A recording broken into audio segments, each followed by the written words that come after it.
नमस्कार, अधिकार एक्सप्रेस में आप सभी का स्वागत है। मैं हूं वीरेंद्र द्विवेदी। दार्शनिक एवं ऋषि चार्वाक ने कहा था कि यावत जीवेत सुखम जीवेत, ऋणम कृत्वा घृतम पीवेत। इसका अर्थ है कि जब तक जिंदगी है तब तक सुख से जीना चाहिए, यदि इसके लिए कर्ज लेकर घी पीना पड़े तो पीना चाहिए। ऐसा ही कुछ फार्मूला हमारे देश में राजनीतिक पार्टियों ने भी अपना लिया है।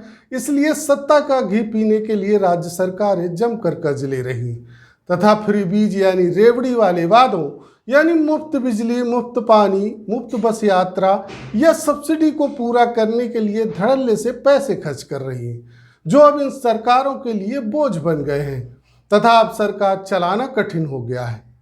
आपको बता दें कि बीते कुछ दशकों में फ्री बीज चुनाव जीतने का टूल बन चुका है। चुनाव से पहले धड़ाधड़ तथा खटाखट चुनावी वादों की बाढ़ आ जाती है। यद्यपि फ्री बीज को लेकर लंबे समय से एक बहस भी छिड़ी हुई है, अब इस बहस को कांग्रेस अध्यक्ष मल्लिकार्जुन खड़गे ने और हवा दे दी है। खड़गे के बयान ने फ्री बीज पर छिड़ी बहस में नया तड़का लगा दिया है। कांग्रेस अध्यक्ष मल्लिकार्जुन खड़गे ने कर्नाटक में एक प्रेस कॉन्फ्रेंस में पार्टी के नेताओं से कहा था कि उतनी ही गारंटी का वादा करें जितना आप दे सकते हैं। आपने कर्नाटक में 5 गारंटी का वादा किया था, आपको देखकर हमने महाराष्ट्र में भी 5 गारंटी का वादा किया है। आज आप एक गारंटी रद्द करने जा रहे हैं। उनसे कहा कि 5, 7 या 8 गारंटी का वादा मत करो, इसके बजाय ऐसे वादे करो जो आपके बजट के अनुसार हों। मल्लिकार्जुन खड़गे का यह बयान तब आया जब कर्नाटक के उप मुख्यमंत्री DK शिव कुमार ने कहा था कि वह शक्ति योजना की समीक्षा कर सकते हैं। इस योजना में महिलाओं को सरकारी बसों में मुफ्त यात्रा की सुविधा दी जाती है, लेकिन विपक्ष के कटाक्षों से विचलित हुई सरकार के परिवहन मंत्री रामालिंगा रेड्डी ने गुरुवार को सफाई दी कि इस योजना को रोकने का कोई विचार नहीं है। इसके बाद प्रधानमंत्री नरेंद्र मोदी को कांग्रेस पार्टी को कटघरे में खड़ा करने का अवसर मिल गया। उन्होंने कर्नाटक में गारंटियों को लेकर कांग्रेस अध्यक्ष मल्लिकार्जुन खड़गे के बयान पर व्यंग्य किया। नरेंद्र मोदी ने कहा कि कांग्रेस पार्टी यह जानती है कि झूठे वादे करना तो आसान होता है, लेकिन उसे पूरा करना असंभव होता है।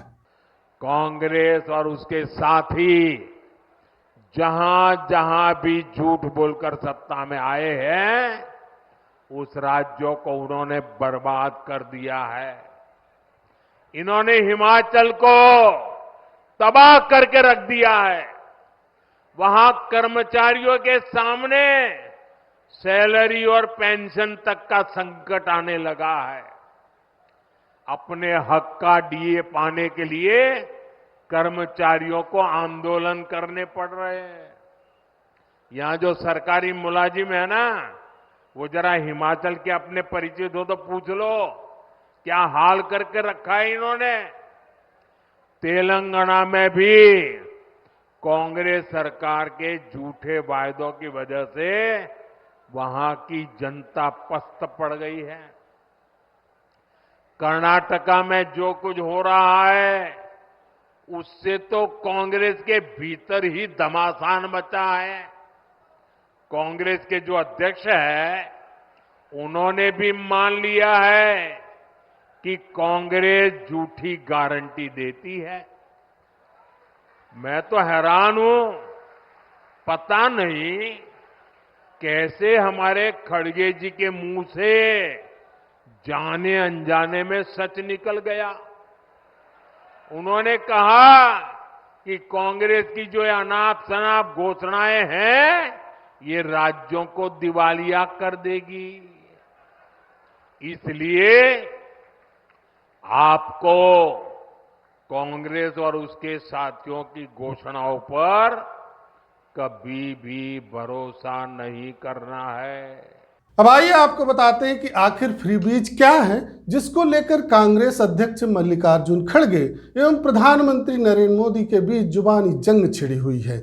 फ्री बीज क्या है, इसकी तो कोई साफ साफ परिभाषा नहीं है, लेकिन सर्वोच्च न्यायालय में सुनवाई के समय चुनाव आयोग ने शपथ पत्र में बताया था कि यदि प्राकृतिक आपदा या महामारी के समय दवाएं, भोजन या पैसा मुफ्त यानी निःशुल्क बांटा जाए तो यह फ्री बीज नहीं है। लेकिन यदि आम दिनों में ऐसा होता है तो उसे फ्री बीज माना जा सकता है। जबकि भारतीय रिजर्व बैंक ने फ्रीबीज को परिभाषित करते हुए बताया कि लोक कल्याण के लिए भोजन, शिक्षा, आवास एवं स्वास्थ्य जैसी योजनाएं फ्रीबीज के अंतर्गत आती हैं।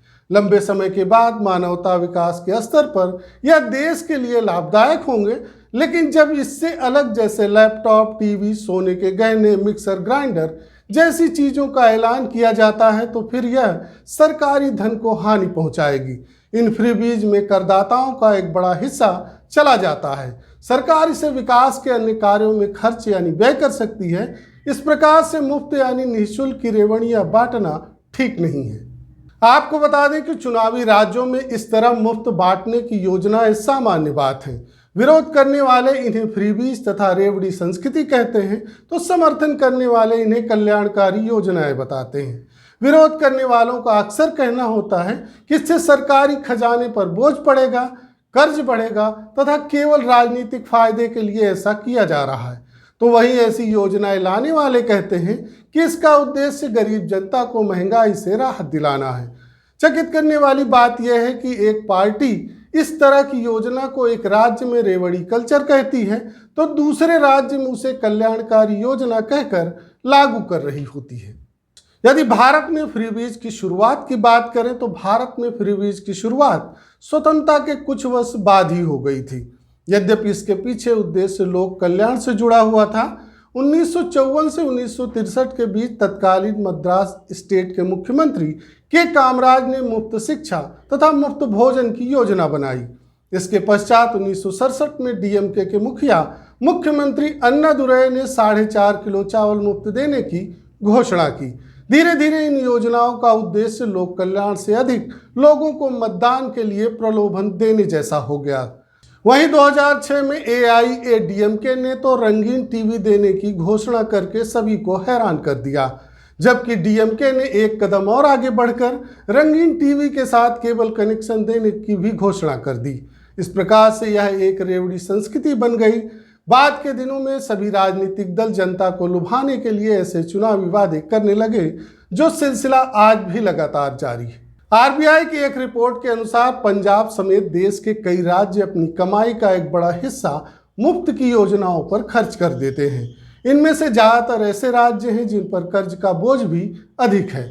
इससे बजट घाटा बढ़ता है। जब बजट घाटा बढ़ता है तो राज्य कर्ज लेने को मजबूर हो जाते हैं। ऐसे में राज्य को होने वाली आय का एक बड़ा हिस्सा ब्याज में देने में चला जाता है। इससे अर्थव्यवस्था का संतुलन डगमगा जाता है। यद्यपि इस समय हमारे देश के कई ऐसे राज्य हैं जिनकी अर्थव्यवस्था फ्रीबीज यानी रेवड़ी संस्कृति के कारण काफ़ी डावाडोल है, लेकिन आज हम 3 प्रमुख राज्यों पंजाब, हिमाचल प्रदेश एवं कर्नाटक के विषय में जानेंगे कि फ्रीबीज के कारण उनकी अर्थव्यवस्था क्यों बेहाल है। सबसे पहले बात करते हैं आम आदमी पार्टी शासित राज्य पंजाब की। इस समय पंजाब राज्य की ऐसी हालत हो गई है कि वह अपनी कर्ज लेने की क्षमता को खो चुका है, लेकिन इसके बाद भी आवश्यक खर्चों को जुटाने के लिए उसे बार बार नया कर्ज लेना पड़ रहा है।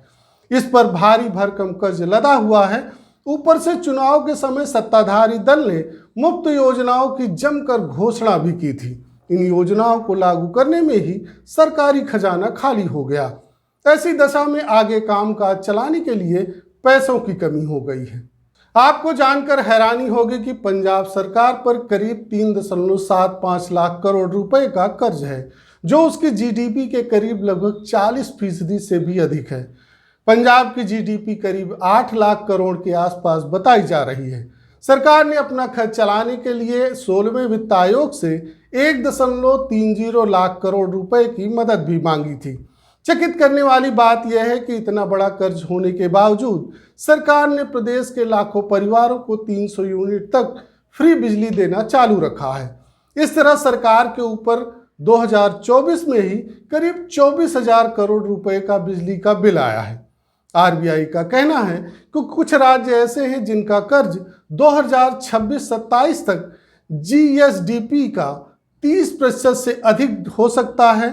इनमें पंजाब की हालत सबसे खराब होगी। उस समय तक पंजाब सरकार जीएसडीपी का 45% से ज़्यादा कर्ज हो सकता है। वहीं पहले मुफ्त की चीज़ें बांटकर हजारों करोड़ का कर्ज चढ़ाने के बाद अब खजाना भरने के लिए सरकार वसूली पर उतर आई है। इसके लिए पंजाब सरकार ने पिछले जून महीने में बिजली का टैरिफ 15 पैसे प्रति यूनिट बढ़ा दिया था। इसी तरह पंजाब में वाहन खरीदने पर रजिस्ट्रेशन की फीस भी सरकार ने बढ़ा दी है ताकि राजस्व को बढ़ाया जा सके।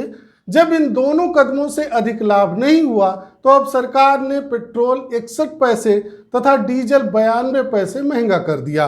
पेट्रोल पर टैक्स बढ़ाकर वार्षिक 150 करोड़ तथा डीजल से 392 करोड़ रुपए का राजस्व बढ़ेगा। इससे भी ज़्यादा रोचक बात यह है कि पंजाब सरकार का राजकोषीय घाटा भी करीब 23,700 करोड़ रुपए बताया जाता है। यानी यदि सरकार बिजली बिल को माफ नहीं करती है तो उसका राजकोषीय घाटा शून्य हो जाता। खैर, सरकार ने अब इसकी भरपाई दूसरे तरीके से करनी शुरू कर दी है। वहीं दूसरी ओर कर्ज के मामले में हिमाचल प्रदेश 1 लाख करोड़ वाले राज्यों की श्रेणी में शामिल होने वाला राज्य बन गया है। पहाड़ी राज्यों में हिमाचल प्रदेश कर्ज के मामले में टॉप पर है। हिमाचल प्रदेश में चुनाव के समय वर्तमान सत्ताधारी कांग्रेस पार्टी ने हजारों कर्मचारियों को खुश करने के लिए पुरानी पेंशन योजना लागू करने का ऐलान किया था। इस घोषणा के दम पर कांग्रेस सत्ता में भी आ गई तथा वादे के अनुसार पुरानी पेंशन लागू भी कर दिया, लेकिन सरकारी खजाना खाली होने के कारण लगातार संकट पैदा हो रहा है। राज्य पर 94,000 करोड़ रुपए का कर्ज है तथा कर्मचारियों की पेंशन व वेतन देने के लिए 10,000 करोड़ की हर महीने आवश्यकता है। स्थिति यह है कि एक कर्ज चुकाने के लिए दूसरा कर्ज लेना पड़ रहा है। लगातार कर्ज में फंसने से उसकी स्थिति बहुत हद तक श्रीलंका की तरह हो गई है, जो गहरे कर्ज के जाल में फंसने के कारण कंगाली की हालत में पहुंच गया था। हिमाचल प्रदेश की हालत इसलिए भी ज़्यादा खराब दिख रही क्योंकि यहाँ बजट का 40% हिस्सा कर्मचारियों की वेतन तथा पेंशन पर चला जाता है, तो 20% हिस्सा कर्ज का ब्याज चुकाने पर खर्च हो जाता है। मुख्यमंत्री सुखविंदर सिंह सुक्खू ने खर्च में कटौती करने के लिए 2 महीने तक वेतन तथा भत्ते नहीं लेने की घोषणा की थी। साथ ही उन्होंने सभी मंत्रियों, संसदीय सचिव, बोर्ड निगम के चेयरमैन तथा सभी विधायकों से भी 2 महीने तक वेतन भत्ता न लेने की अपील की थी। सरकार की इस मुश्किल के बीच केंद्र सरकार ने उसके कर्ज की सीमा को भी जीडीपी के 5% से घटाकर 3.5% कर दिया है। फिलहाल हिमाचल प्रदेश में मुख्यमंत्री समेत 11 मंत्री हैं और प्रदेश में 6 मुख्य संसदीय सचिव हैं। इन सभी का 2 महीने का वेतन लगभग 77 लाख रुपए बनता है। यदि इनमें से इन भत्तों को भी मिला दें तो यह लगभग 1 करोड़ रुपए हो जाएगा। ऐसे में 86,589 करोड़ रुपए के कर्ज में से 1 करोड़ रुपए कम कर दिए जाएं तो यह 86,588 करोड़ रुपए रह जाएगा, जो कि हिमाचल प्रदेश के कर्ज के इतने बड़े समुद्र में एक बूंद के बराबर भी नहीं है। हिमाचल प्रदेश पर वर्तमान में 94,000 करोड़ रुपए का भारी भरकम कर्ज है। वित्तीय बोझ की वजह से राज्य की वित्तीय स्थिति बहुत कमजोर हो चुकी है। राज्य सरकार को पुराने कर्ज चुकाने के लिए नए कर्ज लेने की जरूरत पड़ रही है। कर्मचारियों तथा पेंशनर्स के लिए राज्य सरकार पर लगभग 10,000 करोड़ रुपए का बकाया है। कर्ज का पहाड़ बड़ा है, फिर भी फ्री के जो वादे हैं उनका खर्च यदि देखें तो 1,500 रुपये महीना महिलाओं को देने में वार्षिक खर्च 800 करोड़ रुपए का है। ओल्ड पेंशन स्कीम लागू करने से 1,000 करोड़ रुपए वार्षिक का अतिरिक्त खर्च है। 18,000 करोड़ रुपया तो फ्री बिजली की सब्सिडी में सरकार खर्च करती रही, यानी केवल 3 वादों पर खर्च 19,800 करोड़ रुपए वार्षिक आता है। अब आप सोचिए, जहां पहले से वेतन पेंशन देने में ही जेब खाली हो रही है, वहां नया खर्चा भार ही तो बनेगा। यही कारण है कि 300 यूनिट फ्री बिजली देने का वादा करके भी हिमाचल प्रदेश की कांग्रेस सरकार वो वादा 18 महीने बाद भी पूरा नहीं कर पाई, बल्कि पहले से 125 यूनिट की फ्री बिजली जो दी जा रही थी उसमें भी बदलाव करना पड़ा। पिछले महीने हिमाचल प्रदेश में आयकर भरने वाले घरेलू उपभोक्ताओं को 125 यूनिट फ्री बिजली जो दी जा रही थी उस पर रोक लग गई। सत्ता में आने के लिए मुफ्त की रेवड़ी बांटने की संस्कृति के कारण पंजाब एवं हिमाचल प्रदेश के बाद कर्नाटक राज्य भी कंगाली के कगार पर पहुंच गया है। कर्नाटक को मुफ्तखोरी महंगी पड़ने लगी है। 5 गारंटियां देकर सत्ता में आई कांग्रेस के लिए अब अपनी इन गारंटियों को पूरा करने में पसीने छूट रहे हैं। मुफ्त राशन, बिजली, महिलाओं और बेरोजगार युवाओं को भत्ते और महिलाओं को फ्री बस यात्रा जैसे वादे पूरे करने को भारी भरकम पूंजी की आवश्यकता है। इन गारंटियों को पूरा करने में राज्य के खजाने का एक बड़ा हिस्सा जा रहा है। कर्नाटक के कर्ज के दलदल में डूब रहा है। राज्य पर कर्ज का बोझ 5.97 लाख करोड़ के पार पहुंच गया है। भारी भरकम कर्ज के कारण कर्नाटक की सिद्धारमैया सरकार ठेकेदारों का 25,000 करोड़ रुपया बकाया भी नहीं चुका पा रही। इसके कारण आने वाले दिनों में विकास कार्य ठप हो गया है। सरकार ने कई परियोजनाओं को रोकने का भी निर्णय लिया है। इस कारण से अब आधारभूत ढांचे के विकास के लिए पैसों का प्रबंधन करने में कर्नाटक सरकार के पसीने छूट रहे हैं। अब राज्य सरकार ने बेंगलुरु को प्राकृतिक आपदाओं से बचाने के लिए वर्ल्ड बैंक के आगे हाथ फैलाए हैं। सरकार ने विश्व बैंक से 5,000 करोड़ रुपए की वित्तीय सहायता मांगी है। यह राशि पाने को तैयार प्रस्ताव को डिजास्टर रेजिलियंस इनिशिएटिव नाम दिया गया है। इसके तहत शहर के बुनियादी ढांचे को बेहतर बनाने का लक्ष्य रखा गया है। आपको बता दें कि कांग्रेस ने कर्नाटक की जनता के लिए चुनाव से पहले 5 गारंटी दी थी। कांग्रेस का दावा था कि सत्ता में आते ही इन 5 वादों को पूरा किया जाएगा। कर्नाटक में मुख्यमंत्री पद के दावेदारों में से एक सिद्धारमैया ने कहा कि सरकार बनते ही सभी 5 गारंटी पूरी की जाएगी। कांग्रेस पार्टी ने पहला वादा किया था कि हर परिवार को 200 यूनिट तक मुफ्त बिजली दी जाएगी। दूसरा वादा है ग्रेजुएट बेरोजगार को 3,000 रुपये मासिक भत्ता तथा डिप्लोमा होल्डर्स छात्रों को 1,500 रुपये मासिक भत्ता मिलेगा। कांग्रेस का तीसरा वादा है कि प्रत्येक परिवार की एक महिला को 2,000 रुपये मासिक भत्ता दिया जाएगा। चौथा वादा है हर गरीब व्यक्ति को 10 किलोग्राम मुफ्त अनाज मिलेगा। पांचवा वादा है कि हर महिला को सरकारी बसों में मुफ्त सफर की सुविधा मिलेगी। अब यदि सरकार 200 यूनिट फ्री बिजली वादे को पूरा करती है तो इस पर सरकार को वार्षिक 14,430 करोड़ रुपए खर्च करने होंगे, जो राज्य के कुल बजट का 5% पैसा केवल मुफ्त बिजली पर खर्च हो जाएगा। वहीं बेरोजगारी भत्ता पर सालाना खर्च 3,000 करोड़ रुपए होगा और राज्य के कुल बजट का 1/2% हिस्सा इसी बेरोजगारी भत्ते को देने पर खर्च हो जाएगा। महिला भत्ता के वादे को लागू किया गया तो इस पर राज्य सरकार को हर साल 30,720 करोड़ रुपए खर्च करने होंगे और राज्य के कुल बजट का 12.5% भाग इसी योजना को लागू करने में खर्च हो जाएगा। मुफ्त अनाज पर सालाना 5,000 करोड़ रुपए खर्च करने होंगे और राज्य के कुल बजट का 2% भाग अकेले इसी पर खर्च हो जाएगा। मुफ्त सफर के खर्च का अनुमान निकालना अभी थोड़ा मुश्किल है, लेकिन इससे भी राज्य के कुल बजट का काफी बोझ बढ़ेगा।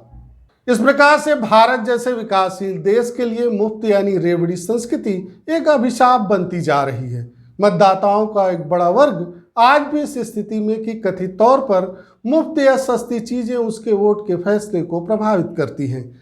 यद्यपि मुफ्त रेवड़ी व कल्याणकारी योजनाओं में संतुलन कायम करना आवश्यक है, परंतु वोट खिसकने के डर से राजनीतिक दल इस बारे में मौन धारण किए रहते हैं, बल्कि न चाहते हुए भी इसे प्रोत्साहन भी देते हैं। चुनाव आते ही वोटरों को लुभाने के लिए जिस तरह राजनीतिक दल तथा उनके नेता वायदों की बरसात करते हैं, यह शासन व्यवस्थाओं को गहन अंधेरे में धकेल देता है।